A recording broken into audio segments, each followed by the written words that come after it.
Hello to all my sports card collector and investor friends. Hope that you all are having a great weekend. I am still kind of winging it at my dad's house, and actually just tried to set up my tripod, just completely fell apart. So we're really kind of winging it. We're roughing it this week. I'm down here in Florida, having a really good time, just visiting some family. I thought that I would make a quick video that and wanted to get feedback from viewership on this, because I think it's something that, I don't hear talked about very much, but I would like to kind of hear you all's stories and you all's thoughts. As I've started my channel, almost 7 months ago now, about 7 months ago, I've had a lot of conversations with family, with friends about what I'm talking about on the channel, and I'm talking about a lot of collectibles and investing in collectibles, and it's a lot of sports cards. We talk about comic books and action figures. I want to be doing more videos too on those things as well. I'm so deep into sports cards that I really enjoy talking about sports cards. But there are a lot of other collectibles that people are putting money into, and I'm very interested in all of it and kind of the why as to why they are doing it. But anyway, so I've been talking to people about my channel, what it's about and so forth. And when I'm talking about sports cards with people, I always get kind of the are you talking about baseball cards? Most people don't ever bring up basketball cards or football cards. I usually get like are you talking about those baseball cards?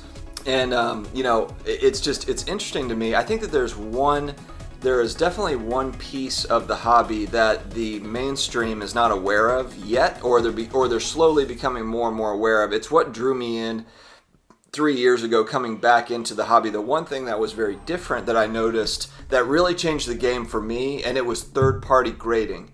The existence of third-party grading with cards and how that impacted pricing at different levels. It made it a lot more fun, and it legitimized it for me, as opposed to just buying raw cards online.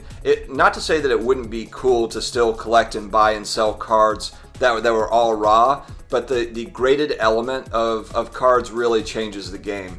It really does. And it does the same thing for, graded video games, graded action figures, graded comic books. It's just such a game changer when you're talking about putting big money, investing big money into collectibles. And so I was talking, last night with a guy, really nice guy. It was one of my mother-in-law's friends, and I was telling him about my channel, and he was talking. It was that baseball card thing again. Oh, you mean baseball cards? And he was telling me about he has some older Tom Seaver cards that he thinks could be worth a lot of money, and very well could be. But especially, look, Tom Seaver, Hall of Fame pitcher, he had a 20-year career, fantastic player, and then he also did just pass away, unfortunately. But I know that this guy that I was talking to didn't really understand. He didn't realize that third-party grading was as big as it is, and how that kind of impacts pricing and scarcity and all the rest of it. A short conversation I had with him, but a very typical conversation that I have with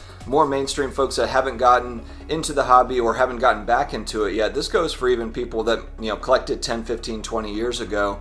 Because let's face it, over time there's been a lot of people that have collected something at a given point, whether that be Pokemon or cards or comics. And so, I think people getting up to speed on what's been happening as far as third-party grading goes, I think will make a huge difference, moving forward for collectibles. It's a really big deal. These are the types of things that I think are interesting. I want to hear from you all. What are the stories? What types of stories have you had? Are you even sharing with people that you do buy and sell cards? I think there's a lot of people out there that do that. Any types of collectibles. Beanie Babies. Are you buying and selling Beanie Babies? I think there's a lot of people that do it, that kind of do it on the side, that don't really talk about it with their people, with their family and friends. And I would like to know, is it something that you're openly, talking to people about? What are the reactions that you get? Do they take you seriously? And the reason I like to get this sort of feedback, because I kind of want to, it helps me to get a pulse on, where's the hobby going, and, are people becoming more educated on collectibles and investing in collectibles and what it all means. But I would like to hear from you all. Again, thank you very much for joining me in my makeshift pop-up studio that I have here over the next couple of days. I will be driving back tomorrow. Don't know if I'll have a video out tomorrow, but I'll certainly try. But thank you again for joining, guys, and we will talk to you again soon. Take care.